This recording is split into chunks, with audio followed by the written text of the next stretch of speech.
All right, hello.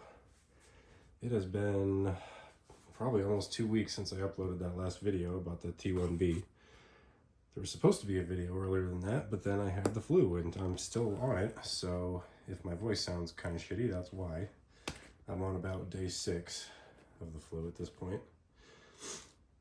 And on top of that, I was supposed to have this package 7 days ago. I order pretty much everything that I get brand new from factorydirecthobbies.com at this point, and the lateness has absolutely nothing to do with them. They had it out the door very quickly. And you'll also notice that it's out of the box already, and I'm not doing a full unboxing because of what USPS has just put us through in our house this past week. They held this package at the post office for 7 full business days after it arrived, to the point where I finally got in contact with a human being at the post office. I know that's insane, over the phone, and told them that I'm going to report it stolen if they don't deliver it. And they finally did today. They finally, I don't know if our delivery boy was just not doing his job for some reason. So, of course, the only engine that I have ever had an issue with shipping with in my entire time buying locomotives online, and it happens to be my dream locomotive, of course. I finally got the engine that I've wanted since I was probably 20, so at least 11 years. The old, I don't know if it was Paragon 1 or 2, but the old BLI I-5. I'm glad I held off because now I've got the Paragon 4 version. I am very excited to test it out for you. The reason it's out of the box again, I wanted to make sure that the inner box was not damaged before I actually even started the recording. So that's why you're not getting a full unboxing this time. I will say, regarding the packaging itself, the outer box it came in, fine. It's the same as the other one.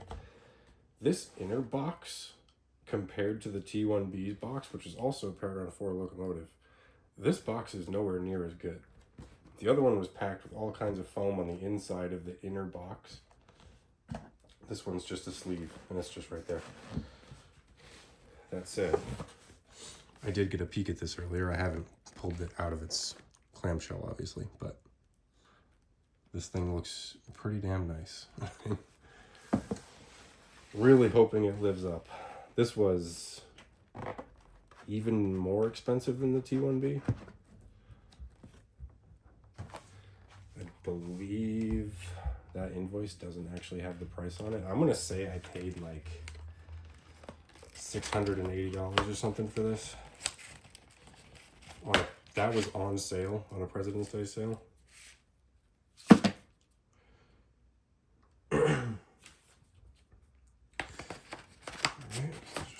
Alright, like that.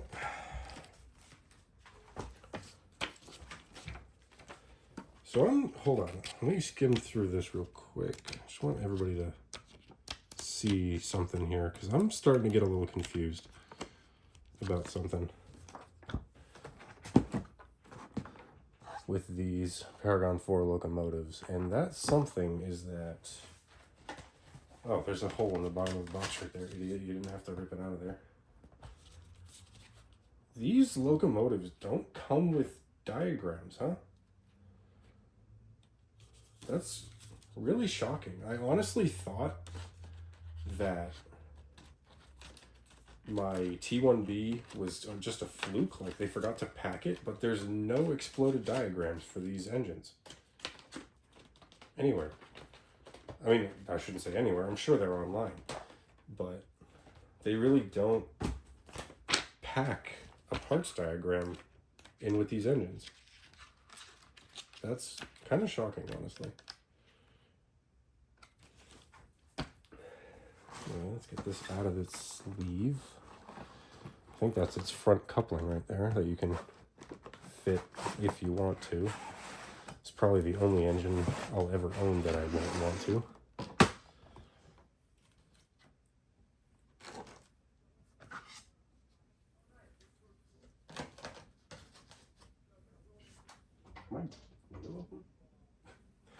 Sorry if you can hear them. People talking outside my window, and my window's completely closed. What is this?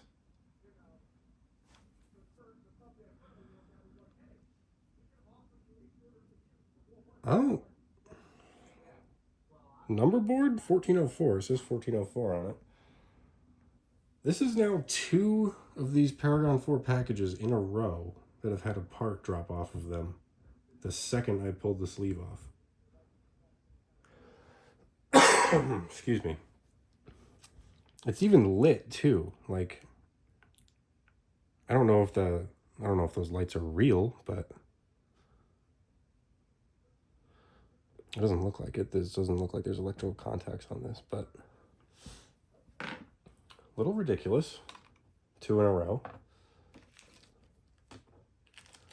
Still don't know what this is. Probably for applying these traction tires, I guess.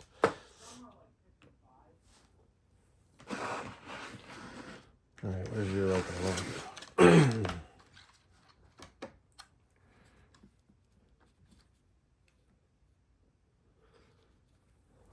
Can't yet see where that piece would have fallen off. Oh, yes, I do. Okay. Sorry, I'm going to be clearing my throat a lot. Still sick, but I really want to review this while it's fresh and get it out of the way so that I can actually start enjoying it and not have to pack it back up and pretend to unbox it again once I feel better. So this piece looks like it's come out of right here. I don't know if I'm in frame. Yeah, it looks like I am. 1404. You would think I'd own tweezers, but no, I still don't. This is going to be annoying, isn't it?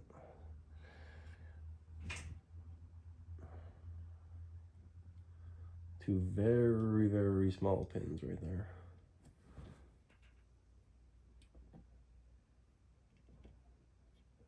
It's pretty loose in there. I'll probably have to do a tiny, tiny dab of glue on that to hold it in. So we'll deal with that later. Annoying, for sure. Try and give you a better close-up look of this once I figure out how to hold it. There we go.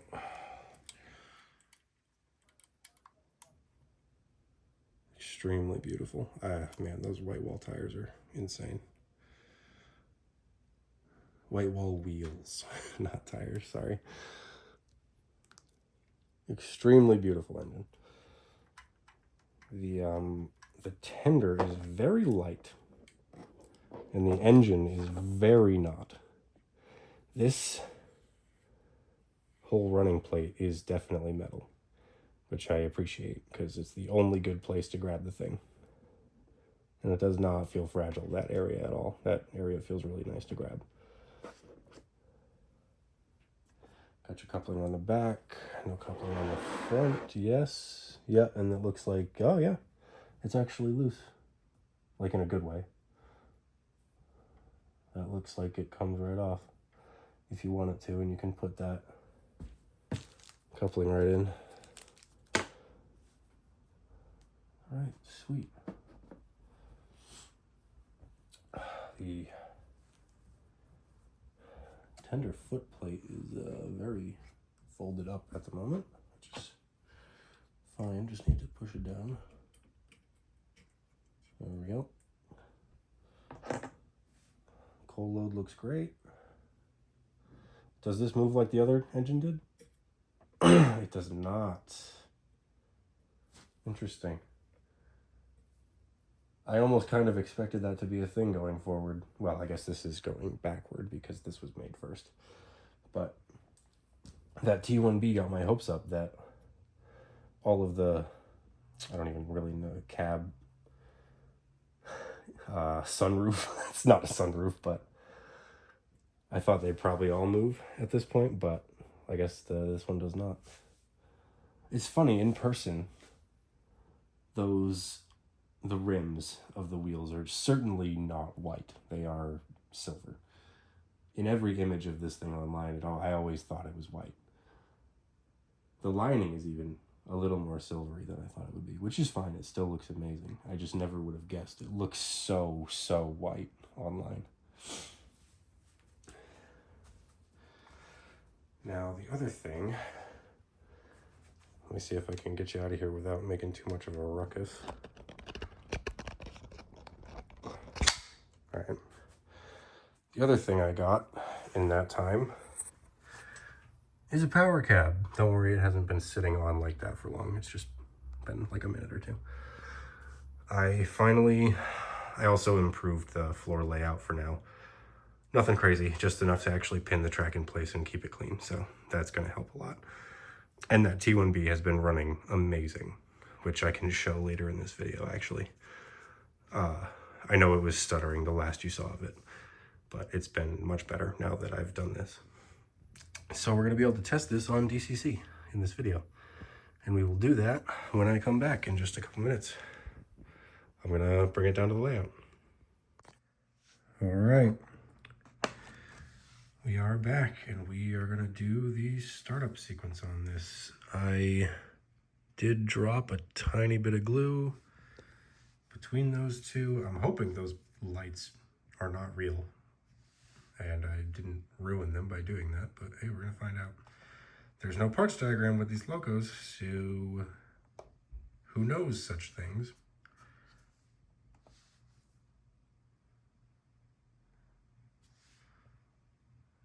Okay.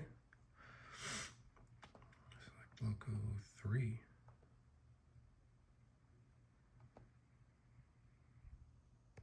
Okay.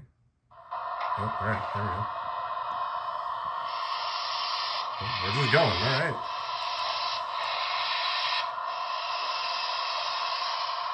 You see the smoke? There's your startup sequence.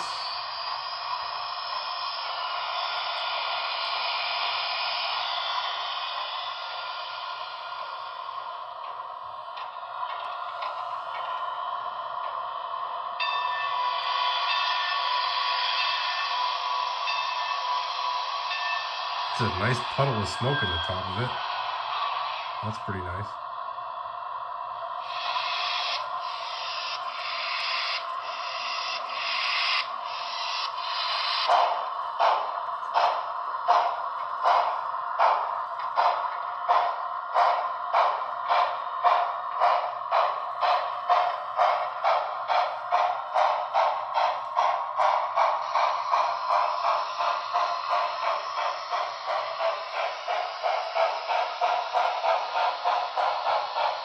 Still turning up. Very great range. Full speed. As expected. Smells like birthday candles.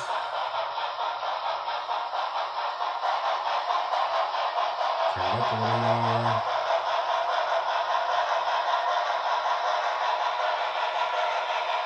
A little jerky over there.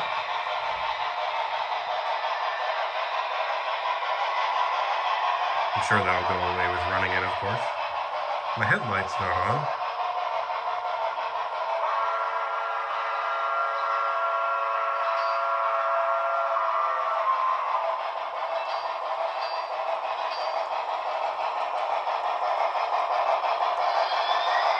There we go.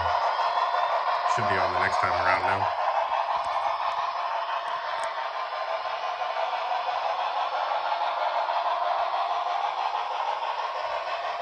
Oh yeah, you can see it on the wall.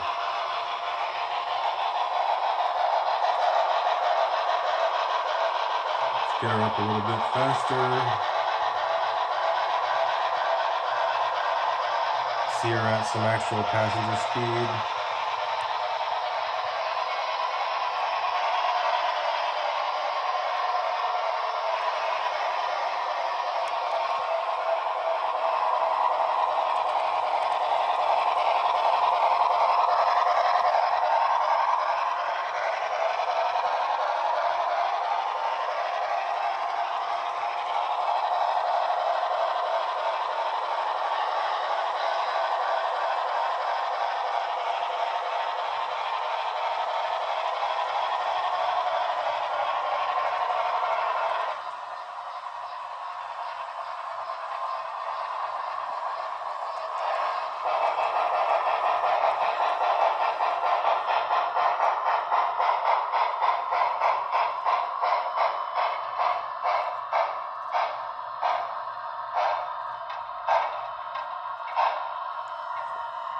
Very nice.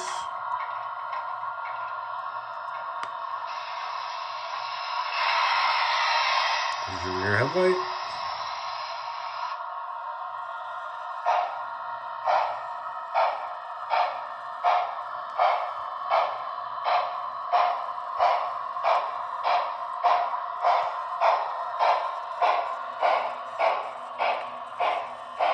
Very thick and soupy, but I kind of like how it looks. I don't know if that's like dangerous for the model for it to pull up like that right there, but we'll find out, I guess.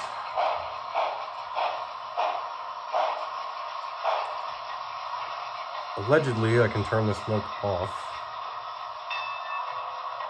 There's your bell. I really like the tone of the whistle on this. It's probably my favorite one that I've heard.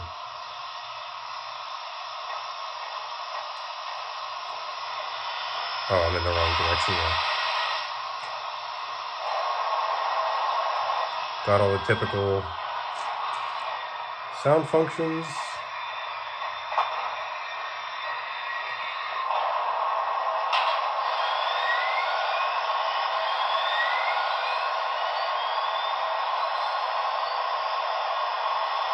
I should be able to do the shutdown here.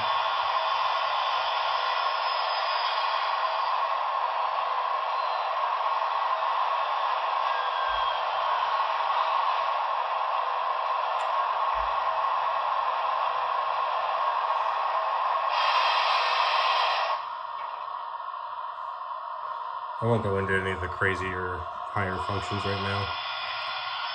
But what we're going to do is I am going to run this in. I'm going to turn the smoke off underneath the cab just in case. I don't want to have too much of it piling up like that and accidentally melt it out, especially while I'm running it in. So I will be back after this runs in and we'll get it to pull a train with there's more coaches than that waiting in the bucket, but yeah. See you in a minute. All right, we are back, running in completed. I've set up all my New Haven passenger cars on the outside line for this. I haven't really tested them on this loop. I don't know if they're going to behave very well. Hopefully they do. Running in went great. There was absolutely no issues with it. I've noticed the tender moves very jerky sometimes, but the engine does not. The drawbar is it's a very strange design. I don't know if I like it. Okay, I think we got a good coupling on that. Headlights on. Let's find out. Yep. She should hold this absolutely no problem. And I'll just get a little bit of footage of it running. And assuming everything goes well and I don't have to get up or hit the E-stop, I will be extremely happy with this. Well, I'm not going to be upset if the coaches ruin it, of course, but it's nice to finally have the engine in the fleet that I always wanted to pull these coaches, especially the nice Putnam County car. As soon as they announced those county cars a couple years ago, I knew I had to have it. Putnam County's where I grew up. It's the only one I bought. I lived there for pretty much 31 years. Now I live in Windham County, so I'm going to have to buy that one. We got one loop with absolutely no issues, so I'm just going to keep turning it up. 75 is a pretty good speed.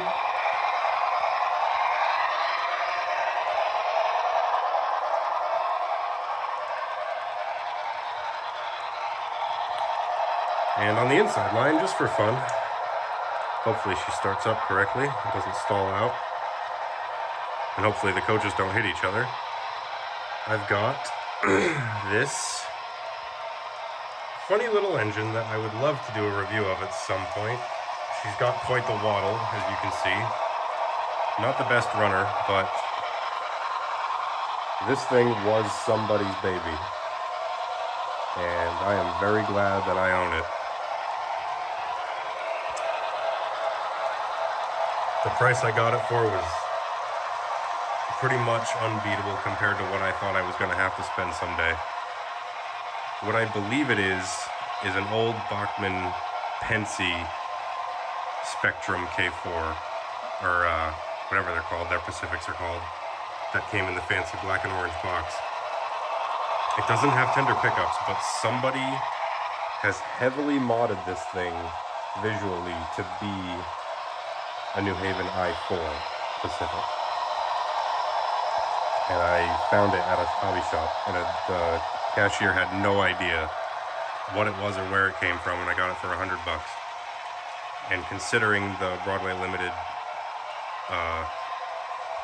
I-4 is like $750 these days, I am not going to complain about it waddling a little bit. It is only DC. I don't even know if it's DCC ready. It might not be. But it's nice that I finally got my I-4 and my I-5.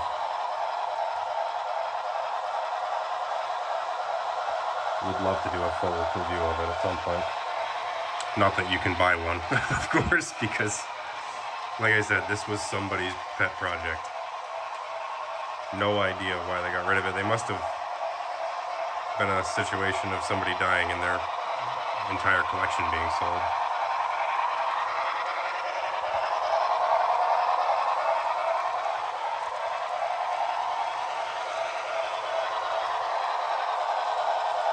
Man, that thing looks nice. I'm sure that's not how a passenger train would really be configured. I have no idea about that kind of stuff. I just kind of run whatever I want. Plus that combine car is a converter car. It has a knuckle coupler on one end and the old horn hook on the other end to pull the rest of the coaches. So it kind of has to be this way, considering those two coaches are only knuckle couplers. But yeah, if you guys get one of these, or if you have one, or the old one even, what do you think of it? Again, just like I said with the T1B, it's not worth $680. Nothing is. There's no model on Earth that's worth $680, but it is my dream engine, and I'm definitely pleased with it. I think it looks beautiful, and it runs really, really great. Let's get her up a little faster.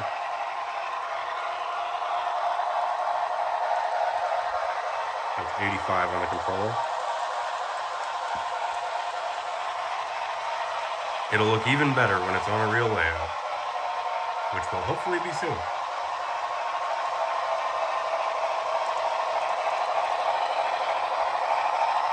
Thanks for watching, guys. Let me know what you think. Have a good one.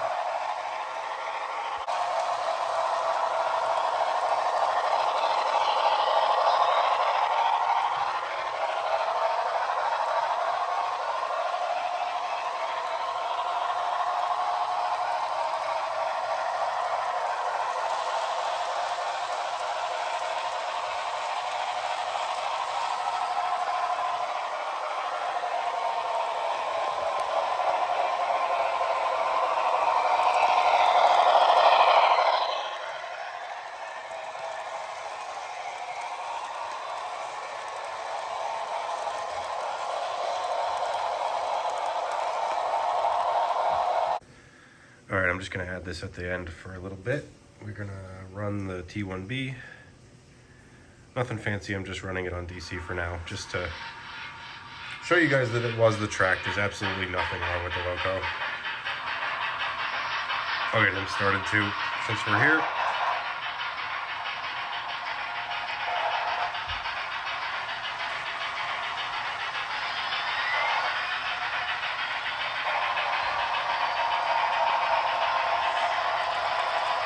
Plenty of speed.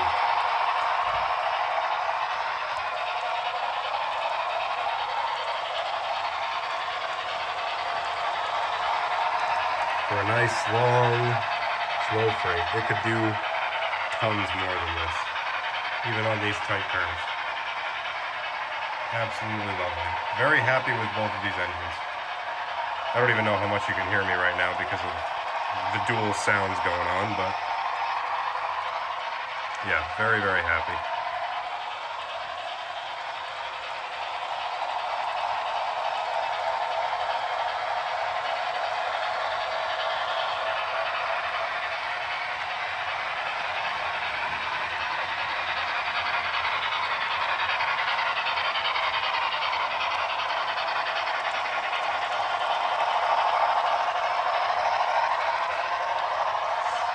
See you guys in the next review. I don't know what it's going to be, but it's likely not going to be something brand new. We'll see.